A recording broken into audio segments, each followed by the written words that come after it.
Can you hear me peeled up? Body cam footage of GloRilla getting arrested has gone viral, and everyone's talking about it.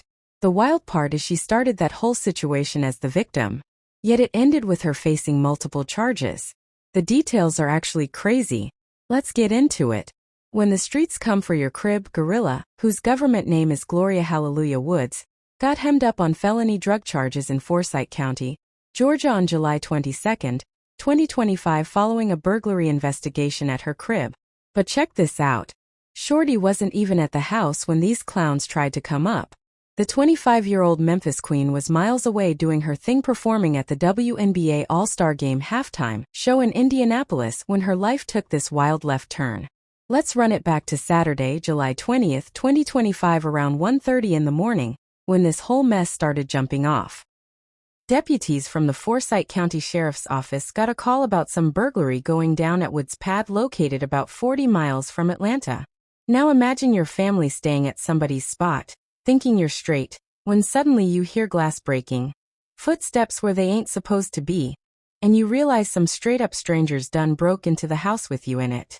According to the boys in blue, 3 suspects rolled up in the house and were in the middle of stealing stuff, including some high-value jewelry. But these wasn't no petty thieves looking for some quick come-up. These fools were bold enough to break into a celebrity's crib, brazen enough to keep going even when they peeped that people were inside the house. Real talk, the situation got heated real quick. An armed occupant believed to be family staying at the spot let off shots at these intruders. Can you imagine that terror? Someone you care about is out of town. You're supposed to be holding down their place and now you're in some life-or-death situation with some armed jack boys. The suspects bounced out quick and nobody got hurt. Not the people in the house or the burglars who didn't seem to catch any of them shots. The law didn't play around with this one. Even with all that searching, drones flying overhead, K9 units sniffing around, they couldn't catch these suspects, but they did find some physical evidence that might belong to them. Think about all them resources they put into this. Drones, police dogs, detectives processing the scene. This was treated like the serious violent crime. It was the burglary case is still open. But here's where this story takes a turn that's going to have you heated. While they're investigating what should have been a straightforward case of some fools breaking into somebody's house and stealing their stuff, something else caught the cops' attention. While they were working the burglary scene, deputies smelled a strong odor consistent with illegal narcotics at the residence. This got the Lanier Regional Drug Task Force involved, and they went and got a search warrant. Picture this scene. A family is traumatized. Their peace of mind is shattered. Their home got violated. And now they watching law enforcement switch from investigating the crime against them to investigating them. During the search, authorities found what they called a significant amount of marijuana in plain sight, and inside the master bedroom closet. But here's where it gets controversial. Some reports say GloRilla's lawyers claiming the amount was small. So we got different stories about exactly how much they found, which makes you wonder about how they're spinning this whole thing. They also found some unspecified Schedule I controlled substance. Now Schedule I substances are the heavy stuff. Drugs with no medical use and high potential for abuse like heroin, LSD, and Molly. But peep how vague they being with the description. We don't know what exactly was found, how much, or even if it actually belonged to GloRilla for real. The charges came down hard and fast because of what they found. Woods got hit with felony possession of marijuana over 1 ounce and possession of a Schedule I controlled substance. Both felony charges under Georgia law. Remember, she turned herself into the Forsyth County Jail on Tuesday, July 22, 2025, and got out the same day after posting a $22,260 bond. Let's break down what this means for real.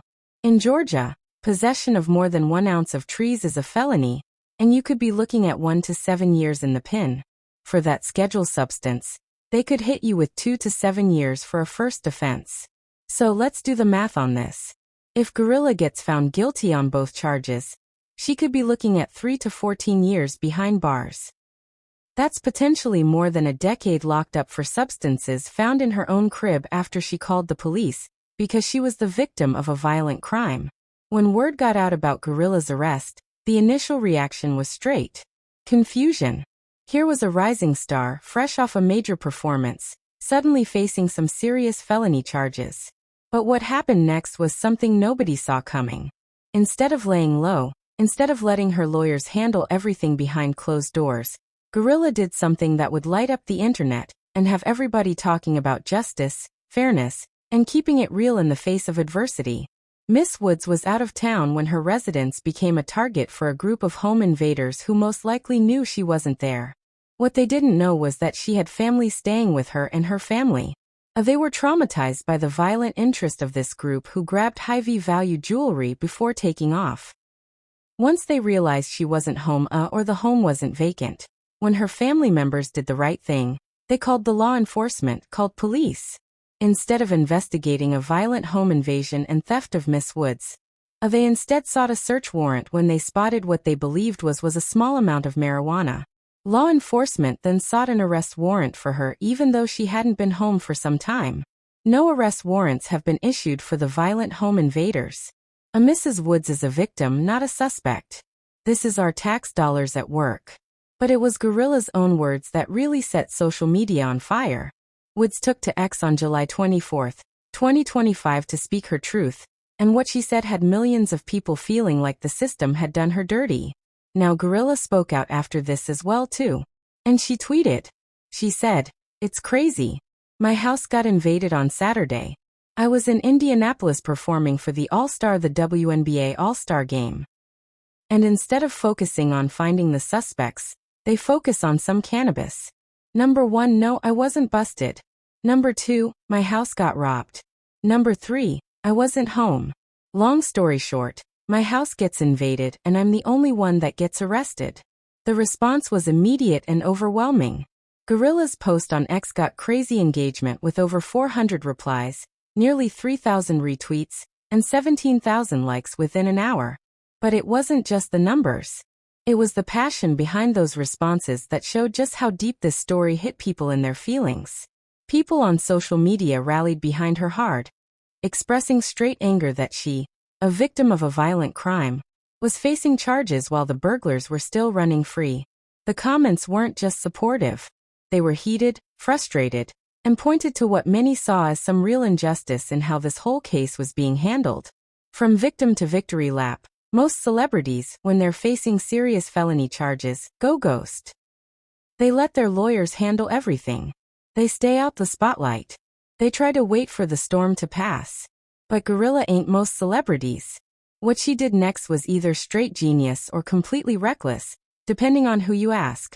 But it was definitely bold, authentic, and showed exactly why she's become such a powerful voice for this generation.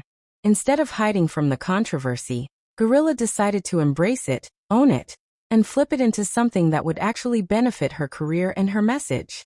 And the way she did it was nothing short of revolutionary in how modern celebrities can control their own narrative and get their bag at the same time. GloRilla turned the arrest into a branding opportunity by dropping $40 merchandise featuring her mugshot. A move inspired by artists like Travis Scott. Think about that for a minute. Instead of trying to distance herself from the arrest, instead of acting like it never happened, she literally put her mugshot on t-shirts and started selling them to her fans. This strategy capitalizes on the publicity, potentially appealing to fans who respect her defiance and authenticity. But this wasn't just about getting that paper. This was about making a statement by selling merchandise with her mugshot. She was basically saying that she wasn't ashamed, she wasn't hiding, and she wasn't going to let this arrest define her in a negative way.